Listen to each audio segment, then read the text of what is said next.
I've been married to my wife, Amy, for 23 years. I'm 50 and she's 48. We have 3 kids together. Rachel, 22, Jake, 19, and Ava, 17. A week ago, Amy sat me down and confessed that she had been cheating on me for the past 2 years with a co-worker named Matt, who is 27 years old. She said she felt it was the right time to tell me since our kids were almost grown, with Ava soon turning 18. Amy explained that she was ready to move on with Matt and wanted to leave our marriage. When she told me, I was devastated. My world fell apart. I cried for a long time, begging her to stay and work on our marriage. But she told me she felt like she was wasting her time in what she described as a loveless marriage. Her calmness, while I broke down, was unsettling. She tried to comfort me, patting my arm, but it felt more like she was treating me as a broken stranger, not her husband. Eventually, I gathered the strength to tell her to leave, and she did without much of a fight. I realized then that she had planned this all along, as she had already packed her things. After she left, I was crushed. I cried for hours, but I had to pull myself together for our children. When Ava came home, she found me on the couch with red, swollen eyes. She asked where her mother was, and I had no choice but to tell her the truth. She was as shocked as I had been, and quickly called her siblings and my brother, Eric, to come over. Rachel and Jake returned home, and Eric, who is always reliable, came to stay with us. He's been a huge support during this time, taking care of me and the kids. He moved in temporarily to help us cope as a family. It's been incredibly hard, but we've all been trying to make sense of this together. Even though Amy was gone, the pain of her betrayal lingered.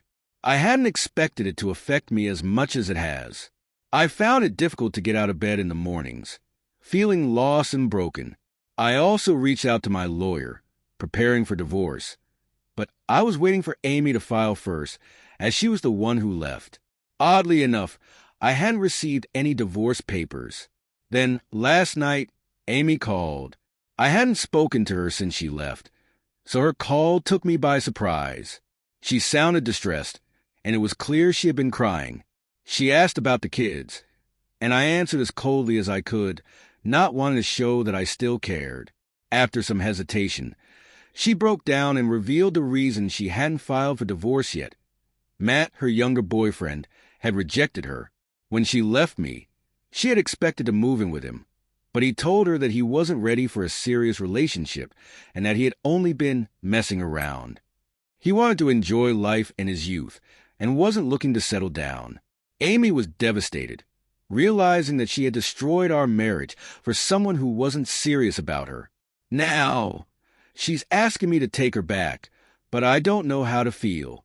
I'm torn between the deep love I've had for her over the years and the overwhelming sense of betrayal. Our kids, on the other hand, want nothing to do with her. They're hurt and angry, especially after seeing what her actions have done to me. I'm left trying to make sense of everything. Our broken marriage, Amy's betrayal, and whether there's any way forward for me. Matt had been in a complicated situation with Amy for some time. Amy, although attractive for her age, had 3 children, and this didn't align with Matt's vision for his future. He wanted a partner with whom he could have his own kids and build a long life together. Amy, being older, couldn't offer him that, which led Matt to decide against moving forward with her in a real relationship or living together. Even if he was ready for a relationship, Amy wouldn't have been his choice due to these reasons. The situation escalated when Amy had a total breakdown. She had nowhere to go and called Matt, crying for about 15 minutes, admitting that she felt she'd ruined her life by having an affair. Now, her children weren't speaking to her, and they'd blocked her without saying a word. She confessed she'd been living in a hotel for the past week because she was too scared to ask Matt if she could come back to him. Eventually, feeling desperate, she called Matt and asked him if she could live with him and have one more chance at their relationship. Matt was stunned by her audacity. The second she made the request, all his sadness and concern disappeared, replaced by anger. This was something that should have surfaced long ago, he thought. He told her immediately that there would be no second chances for her, just as she hadn't given him one. He expressed satisfaction with her situation, feeling she deserved what was happening after cheating on him. He hung up the phone without waiting for a response and turned it off, hoping to sleep without thinking about her. Reflecting on the situation, Matt was furious that Amy even considered he might take her back. Over the years, their marriage had its ups and downs, like any other, but Matt always tried to fix every fight, even though Amy rarely apologized. He had often been the one chasing after her, trying to mend things even when he wasn't at fault. But this was different. He couldn't look past her affair, he couldn't forget it, and he didn't even want to. This was the wake-up call he needed. He realized he had always loved Amy more than she loved him, more than she deserved to be loved. But that time had ended. Matt didn't feel guilty about asking Amy to leave the house, or refusing to let her back. After all, the house was legally his since he had bought it, and she couldn't force him to let her stay. But Amy tried to manipulate him, accusing him of being cruel. When Matt turned his phone back on the next morning, he found several messages from her. She was furious and playing the victim, claiming that Matt was being selfish and not considering her feelings. She also accused him of turning their children against her, which wasn't true. Matt hadn't known that their kids had blocked her until Amy told him. It wasn't his fault, and he found it unbelievable that she was trying to make him feel guilty. Despite Amy's attempts to guilt trip and gaslight him, Matt stood firm. He knew she didn't deserve a second chance after what she had done. The affair wasn't just a small argument. It was a betrayal, and Amy seemed to be taking it far too lightly. She didn't grasp the seriousness of her actions, and Matt doubted she ever would. A few days after the initial confrontation, Matt felt more at peace. He had sent his other children, Rachel and Jake, back to their regular lives, while Ava, one of his daughters, stayed with him to offer support. Matt appreciated her presence, but didn't want her to feel tied down. He encouraged her to go out and enjoy herself, especially since she was preparing to leave for college soon. His brother, Eric, was also living with him during this difficult time. Although not overly emotional, Eric's presence was a source of comfort for Matt. He knew that Eric would eventually return to his own life, but he was grateful to have him there for now. On the practical side, Amy's absence also impacted daily routines. Amy had typically handled the cooking and laundry, tasks she claimed to enjoy, while Matt and the kids took care of cleaning, trash, and dishes. Now that she was gone, Matt and Eric had to take over, but they managed. Matt was determined not to burden Ava with chores, allowing her to focus on her own life. As for the legal side, Matt had already filed for divorce. He realized that Amy, having nowhere else to go, wouldn't file herself as she was hoping to come back. But Matt was resolute. The divorce papers were served, and now the real process would begin. Although Matt dreaded the emotional and mental toll of divorce, he knew there was no other choice.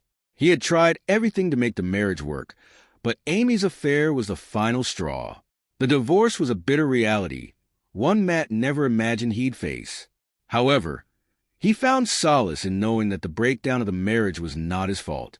He wasn't responsible for Amy's choices, and it was her actions that had led them to this point. Now, with the children grown, he didn't have to worry about custody battles, but the thought of the upcoming legal process still exhausted him. When Amy was served with the divorce papers, her reaction was as expected. She didn't take it well. The text she sent in response reflected her anger and disbelief. But Matt wasn't about to be swayed. He had moved beyond the point of reconciliation. It's been difficult to fully cut her off, but I know I'll have to do it soon. She recently sent several hateful messages blaming me for ruining her life. According to her, I'm just taking revenge because she tried to have a little fun to escape her boring and monotonous life. She told me I'm almost 50 and look it, and just wanted a change of scenery. The comment about me looking my age is fair, I suppose, since I stopped going to the gym years ago and my hairline is receding. But that's just natural aging. I'm the father of 3 kids, nearly all of them adults now. I've still kept in decent shape for my age, and while I'm not as fit as I was in my 20s, I don't think it's realistic to expect me to look like I did back then unless I had the resources of a celebrity to maintain that youthful appearance. Of course, She finds Matt more physically attractive than me, but that's where marital commitment comes in. She couldn't control herself and went after the first somewhat younger guy she found attractive, but that's not my fault. What's really pathetic is how she's still trying to shift all the blame onto me, making it seem like I'm the one who should have fixed everything. But that's just who she is. After over 20 years of ignoring the red flags because I loved her, I'm finally seeing her for who she really is now that she's soon to be my ex-wife. It makes me feel foolish for never acknowledging it before. But I chose to look the other way because I loved Amy. Even now, somewhere deep down, I still do, which is embarrassing to admit. But I know that's the reason I haven't fully blocked her or cut her off yet. I still have that emotional connection, even though I know I shouldn't. I'm praying I'll find the strength to do it soon because I can't handle her cruelty anymore. I don't want to see more of this side of her. It's beyond evil. It's cruelty to a degree that's almost laughable, if that's even possible. Recently, there's been a very ironic twist. My daughter, Rachel, told me a couple of hours ago that Amy is now having online drama with Matt. She posted a rant about how Matt led her on for 2 years and then dumped her because he didn't see a future with her. Now that I think about it, it's ridiculous that she abandoned her life for him without even talking about these things first. I'm not a cheater, but even I know you should at least have a conversation about your future together before diving into a relationship. Amy didn't, and now she's paying the price. To make matters worse for her, a couple of other women at their workplace commented on her post, saying Matt had also been involved with them. It turns out Matt was sleeping with multiple people at the office and never loved Amy at all. I didn't believe in karma before, but this is karma at its finest. I can't believe it's happening, but it feels like perfect payback for what she did to me. I blocked her, as has Rachel, but Rachel found out about this drama from one of Amy's cousins. We haven't officially announced our separation to the rest of the family yet, but Amy's post basically did the job for us. I'll be telling my family soon, but for now, I'm just sitting back and watching the mess unfold.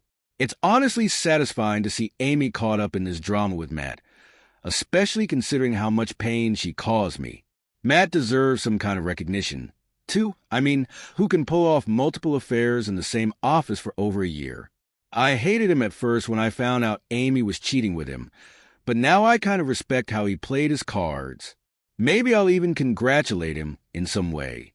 All I know is this is the perfect example of the consequences of cheating and throwing away your life for a bit of fun, as Amy so casually called it. Thankfully, I'm almost out of her mess now. The divorce is coming, and I can't wait for it to be finalized. As for where things stand now, we're in the negotiation phase of the settlement. It's incredible how I feel absolutely nothing for Amy anymore when I look at her.